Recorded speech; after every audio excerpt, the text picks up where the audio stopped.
ये है अपोलो, एक मुसाफिर जो घने जंगलों में अकेला भटक रहा था। तभी अचानक उसके कानों में मीठे सुरों की गूंज होती है। उत्सुकता में वह आवाज के स्रोत की तरफ बढ़ता है और नदी किनारे पहुंचता है। लेकिन जैसे ही वो वहां पहुंचता है, गाने वाली रहस्यमयी लड़की उसे देखकर तुरंत वहां से चली जाती है। अपोलो भी आगे बढ़ता है। तभी आसमान से झमाझम बारिश शुरू हो जाती है। भीगने से बचने के लिए वह भागता हुआ एक सुनसान घर में शरण ले लेता है। अगली सुबह हम एक अद्भुत कॉलोनी का नजारा देखते हैं। मेहनती मधुमक्खियों की बस्ती, जहां सभी मधुमक्खियां अपनी रानी मधुमक्खी के सिल्वर जुबली उत्सव की तैयारियों में लगे हैं। ये रानी सबका खूब ध्यान रखती थी, लेकिन भीतर से वह बस एक आम मधुमक्खी की तरह जीना चाहती थी, बिना बंधनों के, अपनी मर्जी से। लेकिन एक रानी होने के नाते उसकी आजादी सीमित थी। वह महल से बाहर भी मुश्किल से ही निकल पाती थी, वह भी केवल खास मौकों पर। इस साम्राज्य की एक सबसे अनमोल चीज थी स्वर्ण मधु जेल, एक ऐसी औषधि जो हर बीमारी का इलाज मानी जाती थी। अब सीन कट होता है और हम फिर अपोलो को देखते हैं। वो रात उसने इसी मधुमक्खी बस्ती में बिताई थी। जब वह उठता है तो खुद को एक जादूगर बताकर सबका ध्यान खींचता है। वह छोटे छोटे जादुई करतब दिखाकर सबको प्रभावित करने की कोशिश करता है। इसी दौरान उसे पता चलता है कि रानी की सिल्वर जुबली का बड़ा आयोजन होने वाला है। अपोलो सोचता है कि यही सही मौका है। अगर वह रानी के सामने परफॉर्म करेगा तो शायद उसकी किस्मत बदल जाए। लेकिन उतावलेपन में वह अब भी से लोगों को अपने करतब दिखाने लगता है। गेंदों को नाक पर घुमाना, एक पैर पर नाचना। रानी भी छुपकर खिड़की से उसका तमाशा देखती है, मगर स्थानीय लोग अपोलो का मजाक उड़ाने लगते हैं। अपमान से अपोलो का आत्मविश्वास चकनाचूर हो जाता है और गुस्से में आकर वह सारी सजावट तहस नहस कर देता है। टूटी उम्मीदों के साथ वह दुखी बैठा होता है। तभी एक प्यारी मधुमक्खी बेटली उसके पास आती है। वह उसे दिलासा देती है, एक छोटा सा केक देती है और कहती है, हार मत मानना, सब सही हो जाएगा। अपोलो बेट्टी के इस व्यवहार से बहुत भावुक हो जाता है और केक को बड़े प्यार से संभाल कर रख लेता है। तभी उसके पास आती है रानी की चचेरी बहन वैंडी, जो रानी से जलती थी। वैंडी अपोलो को लोभ देती है, धन और ऐशो आराम का लालच देकर, ताकि वह रानी के खिलाफ साजिश रचे। लेकिन अपोलो एक नेक दिल था। उसने साफ मना कर दिया। उसे दौलत नहीं, अपने उसूल प्यारे थे। रात के समय रानी भेष बदलकर महल से बाहर निकलती है। साथ में उसका विश्वास पात्र गार्ड भी होता है।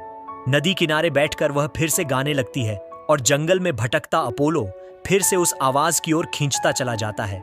इस बार अपोलो रुकता नहीं, वह उसकी तारीफ करता है। बातें करते करते दोनों के बीच एक खास रिश्ता बनने लगता है।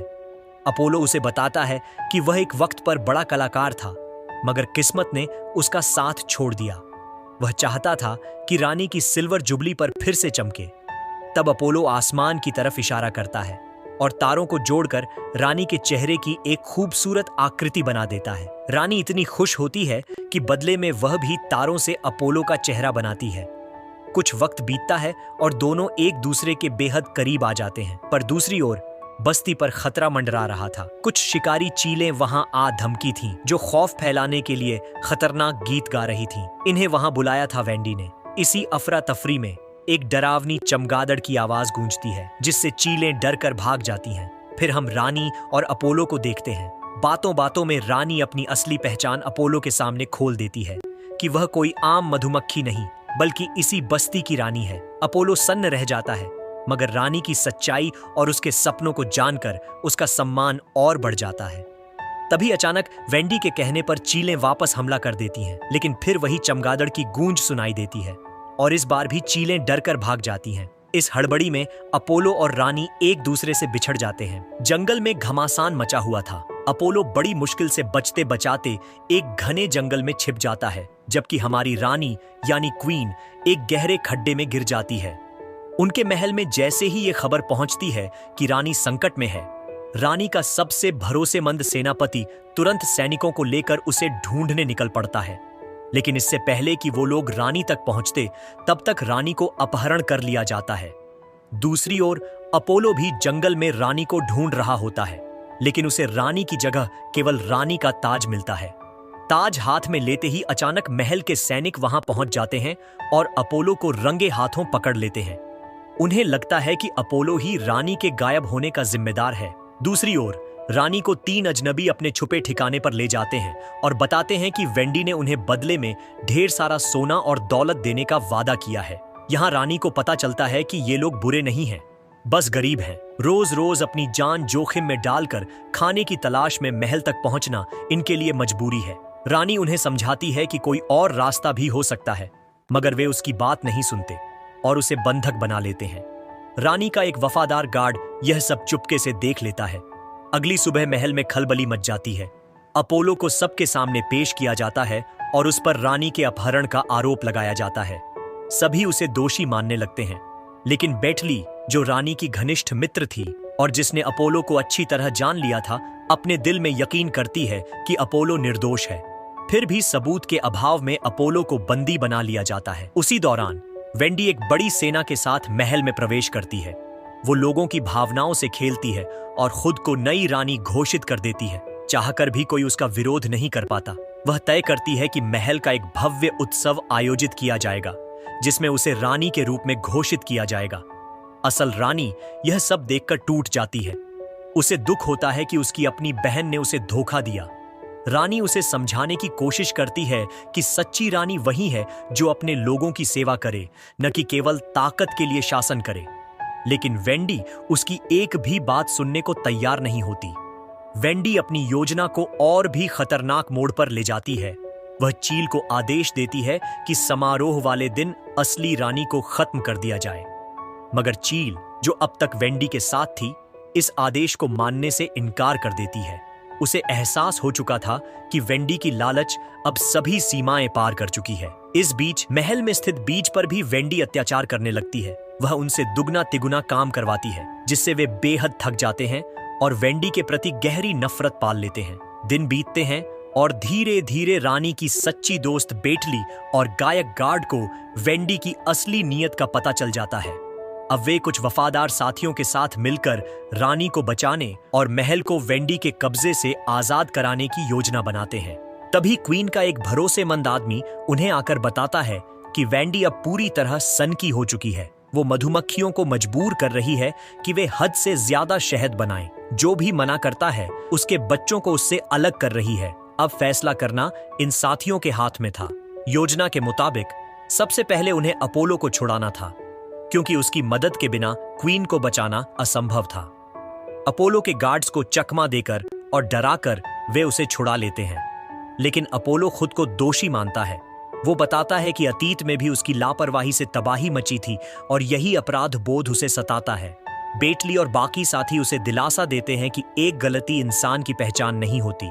अपोलो हिम्मत जुटाता है और सब मिलकर मिशन के लिए तैयार हो जाते हैं। उधर वेंडी अपनी नई क्वीन बनने की खुशी में मस्त थी। उसे जरा भी अंदाजा नहीं था कि उसके ही महल में उसके खिलाफ बगावत पक रही थी। तभी वेंडी की एक खास बंदी उसे खबर देती है कि असली क्वीन का एक गार्ड और उसकी दोस्त दोनों बच निकले हैं, साथ ही अपोलो भी। लेकिन वेंडी इस खबर को नजरअंदाज कर देती है। असली क्वीन को मारने का आदेश दिया जा चुका है, लेकिन जैसे ही हमलावर चील सामने आती है, क्वीन उसे समझाती है। चील को बात समझ में आ जाती है और वह अपनी मंशा बदल लेती है।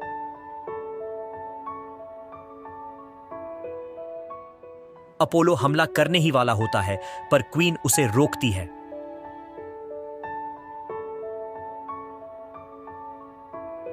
मधुमक्खियां बीमार पड़ चुकी थीं। क्वीन तय करती है कि वेंडी को अब सबक सिखाना जरूरी है, आज रात ही। सबसे पहले उन बच्चों को छुड़ाना था जिन्हें उनके माता पिता से अलग कर दिया गया था। अपोलो के पास एक तरकीब थी। वह बैड बैट को जगाकर महल तक लाने का प्लान बनाता है। काफी मशक्कत के बाद वह चमगादड़ को जगाने में सफल होता है और जादू से उसे अपने साथ महल की ओर ले जाता है। दूसरी ओर बेटली और क्वीन के खास आदमी वेंडी की पार्टी में शामिल हो जाते हैं, जहां से उन्हें बेबी मधुमक्खियां को बचाना था। जैसे ही वेंडी आतिशबाजी देखने महल से बाहर निकलती है, बेटली चुपके से बच्चों को आजाद कर देती है। वेंडी को जब इसका पता चलता है तो वह अपनी पूरी सेना को बुला लेती है, लेकिन अपोलो चमगादड़ की मदद से सेना को डराने में कामयाब हो जाता है।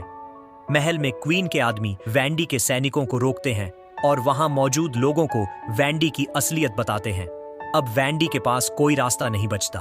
वह महल की ओर भागती है, जहां उसका सामना असली क्वीन से होता है। क्वीन कहती है, तुमने जितनी बर्बादी करनी थी कर ली, अब सरेंडर करने का वक्त है। लेकिन वैंडी गुस्से में हमला कर देती है। अपोलो हीरो की तरह बीच में आता है और क्वीन को बचाता है, मगर ज्यादा देर तक वैंडी से नहीं लड़ पाता। जैसे ही वैंडी अपोलो को हराने वाली थी, टीम मदद के लिए आ जाती है और वैंडी को पकड़ लेती है। आखिरकार वैंडी अपनी हार मानती है। मधुमक्खियां अब आजाद थे। महल में खुशी लौट आती है। क्वीन भी फैसला करती है कि अब वह शासन छोड़कर अपोलो के साथ दुनिया घूमेगी। महल की जिम्मेदारी वह अपनी दोस्त यानी बेटली को सौंप देती है। सभी लोग जो कभी दुश्मन थे अब इस नई कम्युनिटी का हिस्सा बन जाते हैं।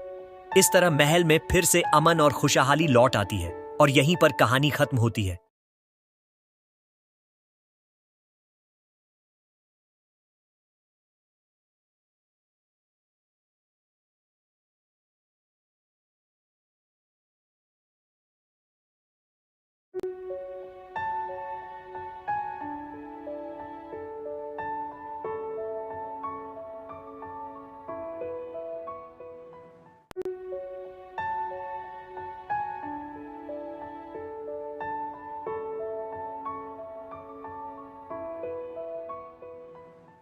अगर तुम मुझे मारोगे तो खुद भी वैंडी के धोखे का शिकार बनोगे।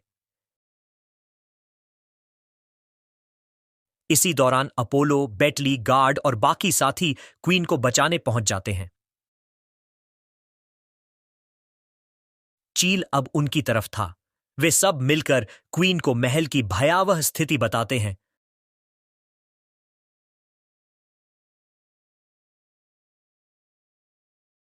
योजना तैयार होती है।